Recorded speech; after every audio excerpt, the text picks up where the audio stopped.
Thanks so much for joining us today. It is so good to have you back on. So before we get into our episode today, two things. First, why don't you take a couple of minutes to subscribe to my Substack? We are building an email list. We are trying to get the breaking news posts and all that fun stuff out, the political news blog, as I've called it over the years. We're working on building that, so why don't you go ahead and subscribe to my Substack. You can also find the show on social media at The Ishan S Show, where you can get updates about the show, as well as breaking news posts there as well, and some clips and whatnot from me. And you can follow me on social media at Real Ishan Shrivastava on TikTok and Instagram, as well as ishanshrivastava.bluesky.social to find me on Blue Sky. Okay, that's the first thing. The second thing I wanted to talk about is more exciting. If you follow the show on social media, you might have seen this already, but this is going to be the last episode of this season. Isn't that crazy? Season 4, it's been one heck of a season. We started with the RNC, I believe, and we talked about J.D. Vance being selected as vice president for Trump. We talked about Joe Biden's abysmal debate. Then we talked about Kamala Harris becoming the nominee. Then we made predictions about the election. We talked about the debates. We talked about so many things. And then we started the first 6 months of the Trump administration. This past season has probably been the most interesting of the seasons, and I have enjoyed every minute of it. Making this show, I was just counting, we were 37 episodes into this season, which is, I think, a record for this show for any season. And the way the seasons work here on the show is kind of just a mood thing. I just decide that we're going to move on. It has been a year, almost a year since we started season 4, so it kind of makes sense calendar-wise. But I'm so excited that we are going to be moving forward with a new season. This new season has a lot of fun interviews, a lot of fun stories, new graphics, new cameras maybe, but a lot of investment, a lot of effort that has been put into it. And I'm so excited to share all of this with you. So if you want to watch that new season premiere, it'll be this Wednesday, whenever the episode comes out. And I'll have an exclusive interview with a candidate for Congress, Yasmin Bankole. It's going to be a great interview, I know, and I can't wait to share that with you. So yeah, that's season 4 coming to a close and season 5 starting. So please follow us on all platforms so that you get more updates about the show and you can stay in touch with what we're up to next. But anyway, let's get into today's episode. So today I am not talking about the news. I'm talking about the midterms. I'm talking about the 2026 elections that are coming up. And I wanted to start with this because we're looking at the Republican side right now. And in the Republican Party, it is really hard to not be MAGA. But like, it's not like it's not like a, prescription where you sign up and you're MAGA. MAGA is just, it's a state of mind. It is whatever Donald Trump decides for it to be. So one day you might be all full-blown MAGA and the next day you're just a lone moderate. And we've seen it case after case as Trump's mind has evolved, how people have been pushed out of the Republican Party because they are so-called not MAGA enough. Some examples over the years include Mitt Romney, who was at one time the leader of the Republican Party, the presidential nominee in 2012, who ran against Barack Obama. Mitt Romney was not MAGA at all from the start. He became a senator from Utah.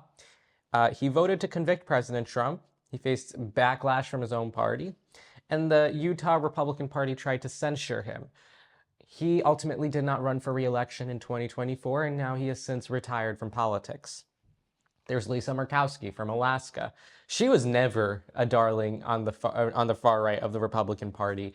She didn't even get the nomination to be the Republican candidate a few years ago when she was running for Senate. She led a write-in campaign and won a write-in campaign against a Democrat and a Republican in Alaska.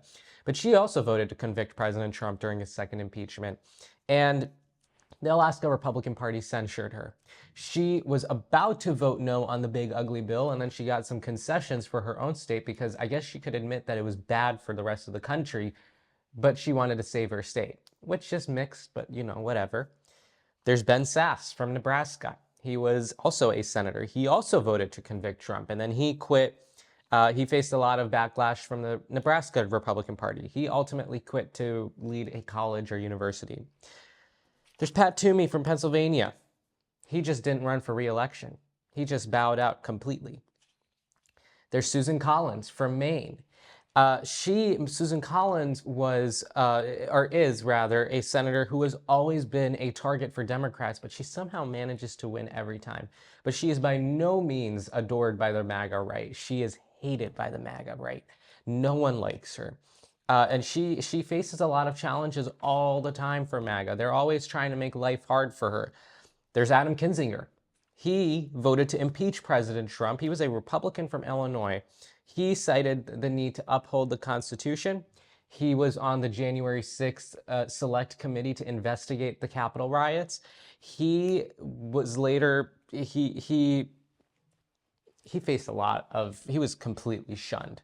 There's Liz Cheney, who was also in the same boat. She was more Republican than most Republicans ever were. Dick Cheney's daughter. She voted with Donald Trump 95% of the time. And yet Liz Cheney was ousted from the Republican Party when she called out Donald Trump for inciting a riot, an insurrection, whatever you want to call it, at the Capitol building. She was ousted. She lost her primary by 50%. And she ended up endorsing Kamala Harris. Who would have ever thought in our timeline that a Cheney would endorse Kamala Harris for president? But that's how MAGA works now. So in general, it is very hard to be MAGA if you are not, to call yourself MAGA if you do not fit the president's ideals at a particular time. And similar to all of these cases, there's Senator Thom Tillis. Senator Thom Tillis represents the state of North Carolina, and he is someone who you would have never called a moderate. He's from a swing state like North Carolina, and ideally he should be a moderate, a swing vote, if you will, like Lisa Murkowski is from reliable Republican Alaska, or Susan Collins from Maine. He instead was a partisan, he was a partisan bomb thrower. He loved engaging in partisan politics. He was not really big on being the swing state type. Okay, so that's what you should know about him. This is a guy who voted for Pete Hegseth and RFK Jr. to be in Trump's cabinet. So Senator Tillis has been in office since 2015. He was elected in 2014 to represent North Carolina. And he was always seen as someone who could work across the aisle for a select number of issues. But in general, he was seen as a reliable Republican candidate for a reliable Republican for the president or the White House when it was controlled by Republicans. He was always seen as like a good, reliable person. So we were all a little surprised when earlier and late last month, Senator Tillis abruptly announced that he would not be running for re-election. He just said, I'm not going to run for re-election. It was a little surprising. It caught a lot of people off guard because he was all set to run for re-election, and he was actually in the midst of that re-election effort. Like, he was planning things out. But there was the big ugly bill. The big ugly bill, which, reminder, gave tax cuts to the rich at the expense of the poor, cut 17 million people off of their health care, stole food benefits from veterans, seniors, and children. Thom Tillis didn't want to vote for that. He said he couldn't justify to 600,000 North Carolinians cutting their health care, which on paper is a pretty reasonable thing to say. You can't justify stripping hundreds of thousands of people of their health care with your vote. He said he didn't want to vote for it. He didn't want to vote for the big ugly bill. So Donald Trump went after him. Once again, like we've seen with all the other cases that I mentioned, Thom Tillis then faced tons of backlash from the Republican Party. They went after him. They barraged him, and they were trying to kick him out. Donald Trump even started meeting with potential candidates to replace Thom Tillis in an effort to find someone to primary him. So Thom Tillis said he had enough, and he decided that he wasn't going to vote for the bill, but he also wasn't going to be voting in the Senate much longer because he announced that he would be retiring from the U.S. Senate, that he would no longer be running for re-election. He decided to do that. And that caught a lot of people off guard.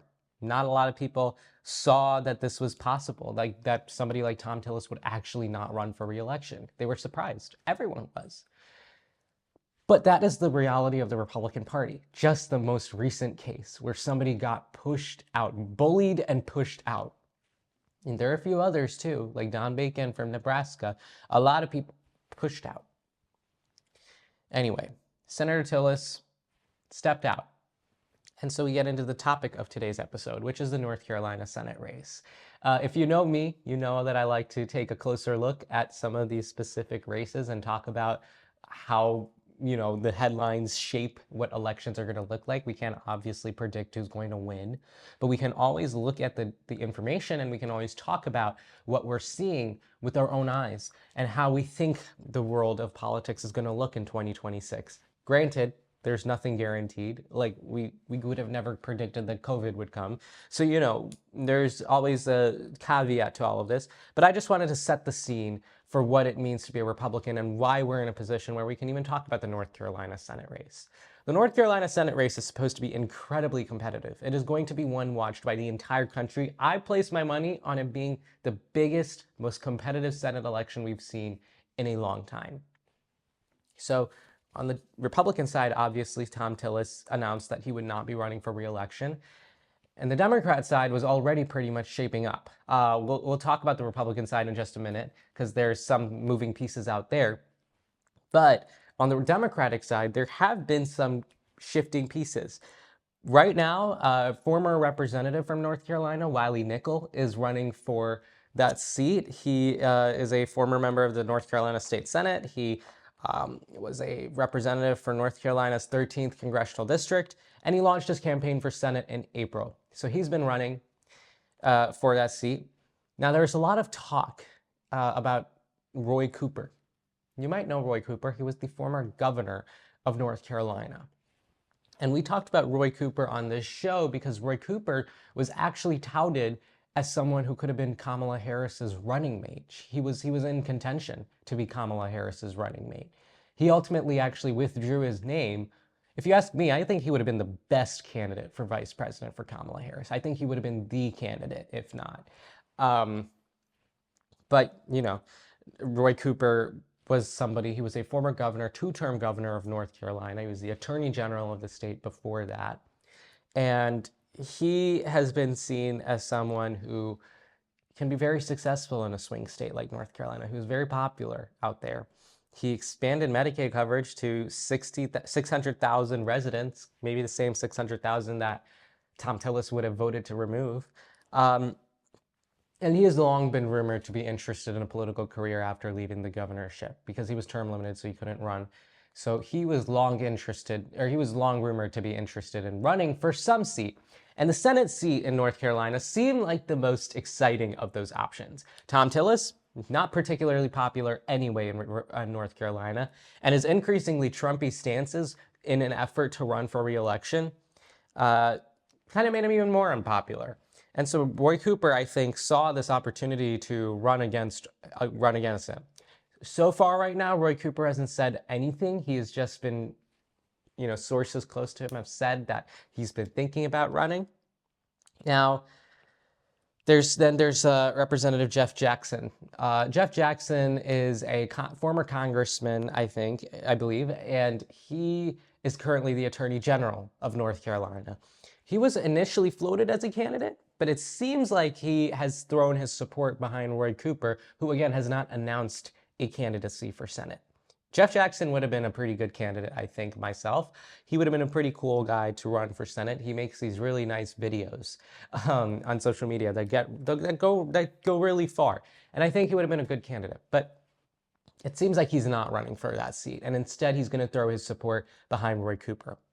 So on the Democratic side, we have a pretty strong candidate there, pretty liked candidate. We also have Wiley Nickel, who is running for that seat as well. So a good Democrat field who I think could have been a challenge for Thom Tillis, but especially now where the Republican Party is not sure what to do now that Thom Tillis isn't running, I think Thom Tillis would have been their best candidate. So anyway, that's the Democratic field. Let's talk about the Republican field. So On the Republican side, a lot of people were caught off guard. I still think that even though Thom Tillis was a little partisan, he in general would have been the best candidate to run for this seat. He would have probably been the strongest. He would have been able to reliably, I think, win the seat if the winds went in a good direction. But no other candidate on the Republican side would have been strong enough to do this. Because the problem is Donald Trump really loves to play favorites in these primaries, and he ends up picking the most extreme candidates. We've seen this. I've covered primary after primary in the Republican Party, and I've seen time and again that Donald Trump never picks the right candidates. He always picks the worst candidates for a general election. And that's to say that Donald Trump does have this interesting ability to win general elections himself. He has this appeal among people, but that appeal does not precipitate down ballot to candidates for Senate, candidates for governor. They just don't. And Donald Trump doesn't understand that. And so he always throws support behind the candidates that are the most like him, but it doesn't work. Rarely ever does. Rarely ever does. So on the Republican side, there are a few people. Jim Kaine, former ambassador, and he's just a former ambassador. There's Greg Murphy. He's the U.S. representative for North Carolina's 3rd District, very conservative. There's then the RNC chairman, Michael Whatley. He's the current chairman of the North Carolina Republican Party, but also RNC chair. He has been rumored to be considering a Senate seat. And, Michael Whatley played a big role after Ronna McDaniel was pretty much ousted from the Republican National Committee after Donald Trump decided that he didn't want her anymore. Michael Whatley was brought in. So those are the candidates. Then there's another dark horse candidate who I think if she announced today, it would be her primary to win. She would just be coronated. And that is Laura Trump. Laura Trump is Donald Trump's daughter-in-law, his son Eric's wife. Laura Trump has always been very involved in Republican politics. Well, not always, but in the past few years has become very involved in Republican politics. So while Michael Whatley was the chairman of the RNC after Ronna McDaniel left, Laura Trump was his co-chairwoman, like his co-chair. They were both there in that position, and they were helping lead the Republican Party. Then Laura Trump, in the months since, she has started to come on Fox News. She has a Fox News show on weekends. My View, I think, with Laura Trump is what it's called. But Laura Trump has always been interested in running for Senate, particularly. A few years ago, when North Carolina had an open Senate seat, she was long rumored to be interested in that. She ultimately did not decide to run because her children were very young. She's also a North Carolina native, I should point out.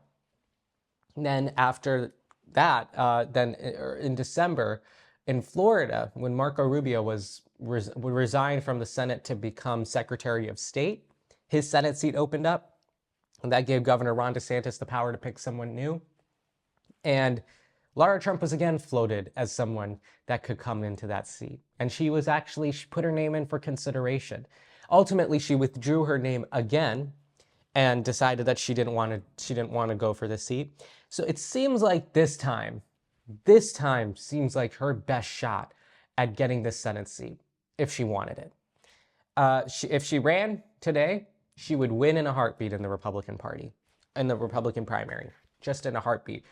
When your last name is Trump, it's not very hard in the Republican Party. Now, in the general election, I think Laura Trump would probably be the weakest candidate that Republicans could field. And they have a really deep bench of bad candidates. But Laura Trump would be exceptionally poor to run in this seat. And it's because her last name is Trump. I mean, going into the midterms, we could talk about it for a really long time.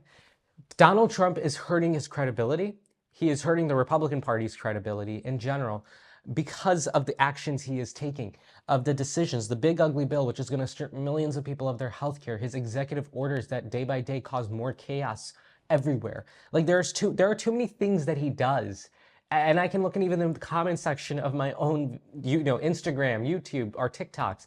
There are Republicans former MAGA voters who are mad at Donald Trump. They are not happy with what he is doing. They say that he lies. I just saw comments literally last night of people, that kept saying he lied to us. He lied to us.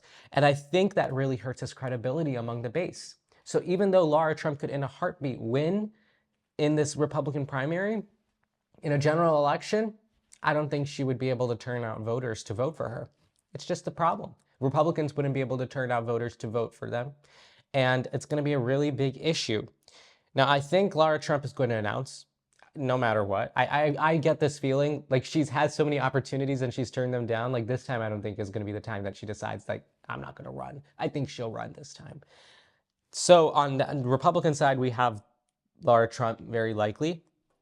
And on the Democrat side, we have Roy Cooper, who I think is probably the front runner in that race. We also have Wiley Nickel, of course. But I think Roy Cooper is probably the strongest candidate. So we have these two candidates who are going to run against each other. And it's going to be very competitive. It's going to be very expensive. Everyone is going to be watching this Senate race. Jon Ossoff thought, oh, I'm going to be the one that everyone's watching.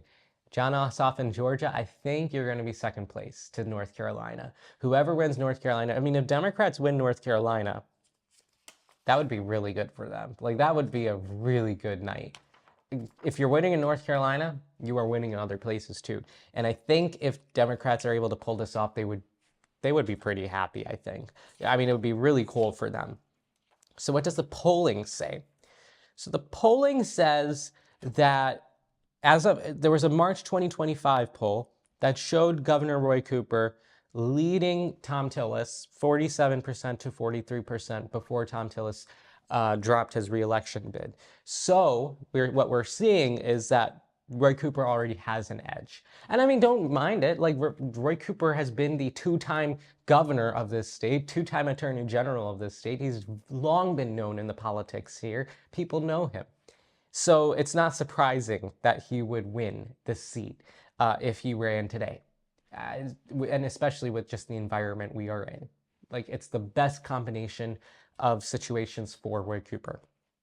Now, we don't have a lot of information on the polling between Laura Trump and Roy Cooper, just because, we haven't had a lot of time since that decision came from Thom Tillis.